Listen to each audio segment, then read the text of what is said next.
Hello, friends. Welcome back to another episode. Today, the topic which is currently happening. It's a happening topic. Everybody knows. So we are going to delve deep into the topic, which is the tariff part. What is the truth about it?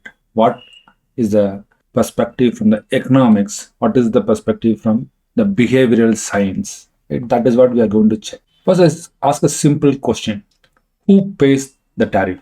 So everybody would have now gone through all the videos on the YouTube and everywhere. Now you would have got some idea about what is tariff. Now the simple question is, who pays the tariff? It's a simple question, but it exposes something very deep, not just a missing answer, but a broken understanding of how our economy actually works. When a Trump official was asked this basic economic question, he was panicked. He was dance. He danced around it like a politician, literally scared to answer, and he tried to avoid all the questions was asked towards him. But today, let's not just answer that question. Let's get deeper into how tariffs, small businesses, inflations, and our system thinking and even the narrative economics shape the world around us.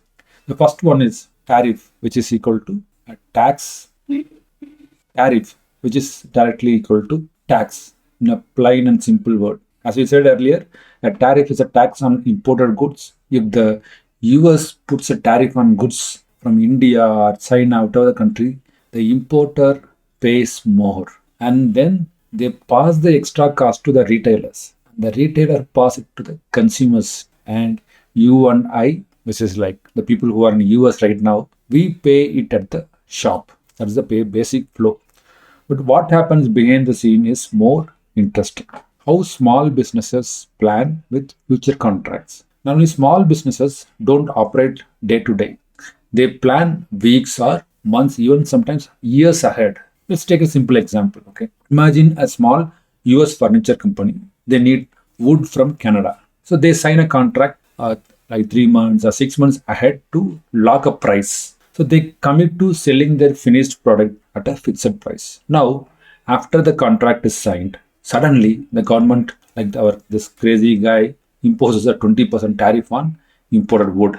So what happens? They are stuck. They already told their customer that dining table will be around say $400. Now their cost has gone up. They can't increase the price. They can't cancel the order. So they take the hit and lose money. And multiply this situation by thousands of businesses, and you start seeing why tariff don't just affect China or India. So they affect the main street. That's a beer game example in the systems thinking. Let's now bring in a powerful idea. It's by a person, Peter Senge, who has written a book named Fifth Discipline. It's called Beer Distribution Game. Here's how it works. That's a factory, distributor, wholesaler, and retailer. All of them manage beer inventory and orders. Each one only sees their part of the system. If retail demand rises, if the retail demand rises suddenly, everyone along the chain overreacts. They order more beer, thinking demand will keep going up. For example, one day a person shows up to the bar and asks the beer, and next day he got two more friends with him and ordered three beer now. So this sudden increase in this demand, this creates a cyclic effect. The retailer will order more beer, expecting there is a more demand for this beer to the wholesaler. The wholesaler will pass on this information to the manufacturer. Right? The manufacturer has to produce more, so he asks more raw materials. Right? You understand? So it goes in a loop like this. Now suddenly, in either side, the retailers or the consumer also not shown up for another 2 3 days. Now what happens? The retailer has ordered this thing, right? So from the manufacturer, raw material comes to the manufacturer makes it, then comes to warehouse, and from warehouse to the retailer. Now the retailer has to store the stock, but he would have ordered for multiple weeks now. So now this week itself, the order has not gone. The next week order again comes to him. Now his stock starts to pile up. Nobody is ready to buy. So that is where the supply increases, the demand decreases. Right. So all this chain reactions. Now the think in the other way. Now demand is there.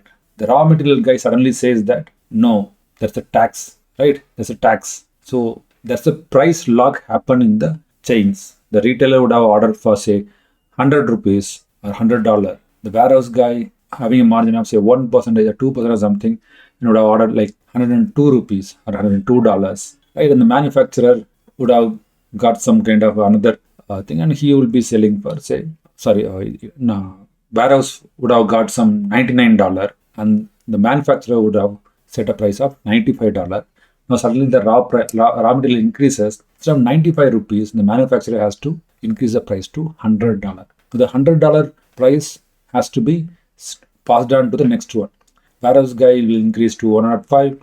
The retailer has to increase to 107 or 108. Now the consumer, earlier who used to buy that beer for 102 or $103, now he has to pay $108 because the price got increased. So that's how this things work, and this is called bullwhip effect, where small changes at the consumer level causes big waves in the upstream, right? So because of this one, what is the result? Prices go up more than needed. Supply chains become inefficient. Everyone along the line suffers. So tariffs trigger the beer game effect in the real life, and no one talks about this. That's the system's thinking, where you see the whole chain, not just one link. And now comes another interesting part of the narrative economics. Why truth gets twisted. Let's now zoom out even more. The economist named Robert Schiller introduced a powerful idea called narrative economics. The idea that stories shape economic behavior more than the actual facts. Here is the story politicians often tell. We are strong. We are going to punish India, punish China. How dare these guys can do all this thing? And they have to pay the tariff. We'll be great again. It's simple. It's emotional. It makes people feel powerful, but it's not true. In reality, what happens? China or India doesn't pay. You have to pay. Small businesses bleed. Farmers suffer. Consumers face rising prices. And inflation quietly eats your savings. But the story feels good. So people accept the pain. It is also in the other way around also. This side, for example, India. Now India will say that tariffs have been put on me, so I'm not going to do anything. It's okay for me. Take the hit. The ego class starts saying that no, we are a powerful country. We have to be confident in our economy. We should not bend for anyone. Looks good. Story is nice, right? Everybody will take this story. But what happens? The exporters like Tirupur, the leather factories, the who manufactures dress, cotton, they have to pay the fees because now the order has to cancel, or they have to export with a tax. Now whether the other person from US will buy this or not, we don't know. So the small medium businesses affects in India also, in China also. So that is why this is both the sides. Both the sides. There's a story has been a narrative has been built around that. Right? The story will make the people feel good, and people also will say, I'll accept the pain. This is why narrative beats numbers, and that's dangerous because policy becomes a performance, but not a plan. And now comes the debt game. What is the debt game? Let's revisit the concept called clever theory. If we cause inflation through tariffs, the value of our $34 trillion debt goes down. Here is how that works in theory. Okay, inflation rises, money becomes less valuable. So the debt that was 1 trillion in today's money feels like 1 lakh in tomorrow's. So technically, we reduce the burden without reducing the debt number. It sounds smart, right? But it's like watering. You pour more water into the coffee quantity may increase, but the taste, you will drink more, but you will enjoy it less. Also, the poor and the middle class suffer the most during the inflation because their salaries stay the same, but prices go up. So you fix the country's balance sheet by messing up people's grocery bills. That's not smart policy. That's short-term accounting disguised as patriotism. Now, that's a concept called feedback loops and this unintended effects. In system thinking, we always look at feedback loops. Let's map one here. US imposes tariffs on Chinese goods. Now importers increases price. Consumer spending drops. Businesses reduce the orders. Similarly, Chinese or India companies look for new buyers. Now US exporters face retaliation. Exports fall. Trade deficit doesn't improve. Government says let's impose more tariffs because they have to match this out, right? So what happened? This is called reinforcing loop was created that made the situation more worse. No one is thinking of delays, adaptation, or the long-term consequence. That's why systems thinking asks what are the side effects? Where does the loop close? What are we not seeing? So here comes my point of view. Okay. When someone says tariffs make America strong again, so I want you to pause and ask who really pays, what story is being told, and what's happening in the system behind the scenes. Because economic is not just money, it's a human behavior, systems, emotions, and stories all are connected. We don't just need smart policies, we need honest ones. And we need citizens like you who understand how the game is really played. So if this helped you to see the big picture more clearly, give this video a like and subscribe to Mindful Finance.